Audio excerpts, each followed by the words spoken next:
आने वाले तूफान से बेखबर राहुल अपने दोस्त अमित के साथ एक कैफे में बैठकर बचपन के किस्से याद कर रहा था।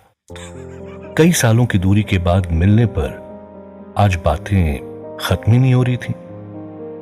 राहुल और अमित उस जमाने के दोस्त हैं जब उन्हें बोलना भी नहीं आता था। हंसते हुए राहुल अमित से कहता है, भाई बहुत अच्छा हुआ कि तू हमेशा के लिए यहां मुंबई शिफ्ट हो गया। अमित अपनी कॉफी का सिप लेकर कहता है, वैसे तू मुझे तेरी गर्लफ्रेंड से मिलवाने वाला था, क्या हुआ उसका? राहुल मुस्कुराते हुए कहता है, भाभी बोलने की आदत डाल ले अब। कल उसके बर्थडे पर उसे शादी के लिए प्रपोज करने वाला हूं। ये सुनते ही अमित खड़ा होकर राहुल को गले लगा लेता है। इसी बीच राहुल की गर्लफ्रेंड का फोन आता है। राहुल फोन उठाकर कहता है, आयशा 100 साल जियोगी तुम। अभी तुम्हारे ही बारे में मैं अपने दोस्त को बता रहा था। दूसरी ओर से आयशा हंसते हुए कहती है, अब ये कौन से दोस्त के सामने मेरी बुराई कर रहे हो? तभी अमित राहुल के हाथों से फोन खींचकर अपना परिचय देता है और आयशा से जल्दी मिलने के लिए कहकर फोन दोबारा राहुल को दे देता है। राहुल अमित से थोड़ा दूर जाकर आयशा से कहता है, शाम को मिलोगी ना? नहीं राहुल, यही बताने के लिए तो फोन किया था। मेरी एक अर्जेंट मीटिंग आ गई है, मुझे तुरंत वहां के लिए निकलना होगा और मैं तुम्हें कल ही मिल पाऊंगी।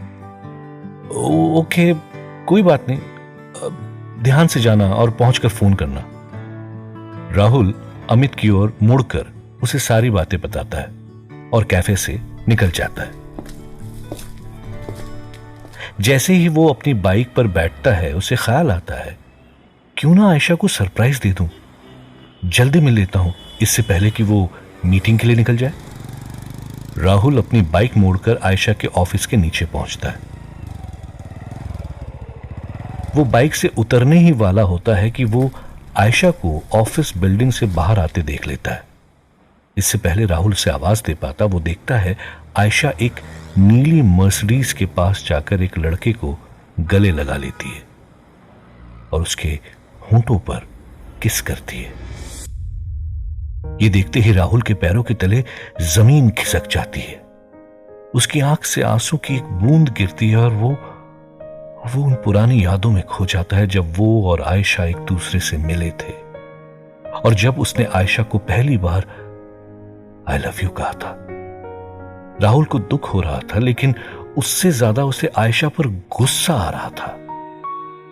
वो जैसे ही आयशा से जवाब मांगने के लिए आगे बढ़ पाता, आयशा उस नीली मर्सिडीज में बैठकर वहां से चली जाती है। राहुल इनका पीछा करने की सोचता है, मगर तब उसे ख्याल आता है कि ऐसा क्या अलग हो जाएगा?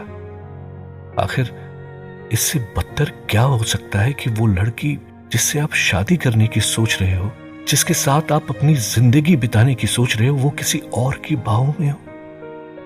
राहुल ने आयशा को उसके हाल पर छोड़ने का मन बना लिया और टूटा हुआ दिल लिए वो अपनी बाइक लेकर वहां से चला गया। राहुल को अब उसकी आंखों पर यकीन नहीं हो रहा था। वो बार बार खुद से पूछ रहा था, आखिर क्या कमी हो गई थी? सोचते सोचते राहुल शहर के बाहर आ गया था।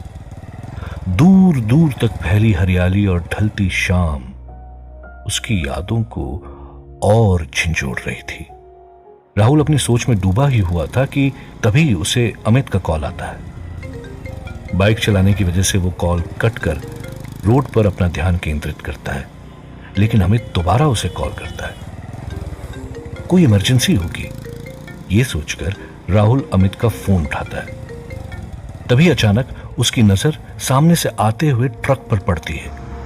खुद को बचाने के चक्कर में उसका बाइक पर से आपा खो जाता है और उसकी बाइक सीधा एक पेड़ से जाकर टकरा जाती है।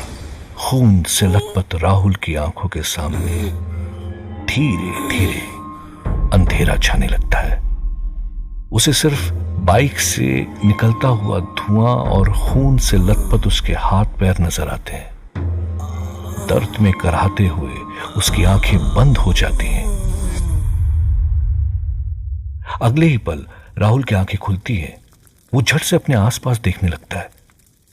अपने आप को एक अजीब सी दिखने वाली गुफा में, जहां सिर्फ मशालें लगी हुई हैं, वहां पाता है। ये मैं कहां आ गया?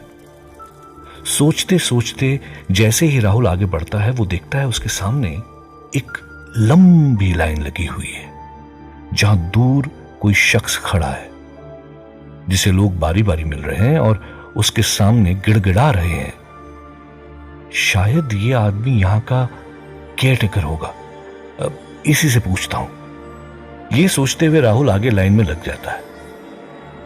जैसे ही वो अपने आगे वाले को आगे बढ़ने के लिए कहता है, वो आदमी बिना धड़ हिलाए अपना सिर घुमा देता है, मानो उसकी गर्दन में हड्डी ही ना हो। ये देखते ही राहुल के होश उड़ जाते हैं। वो वहीं खड़े होकर चिल्लाने लगता है, भूत भूत। ये सुनते ही उसके सामने खड़ा वो आदमी जोर से हंसने लगता है। अगर मैं भूत हूं तो तुम कौन हो? जरा अपने पैरों पे तो नजर डालो। राहुल ये सुनते ही नीचे देखता है। नीचे का नजारा देखकर उसकी जुबान जैसे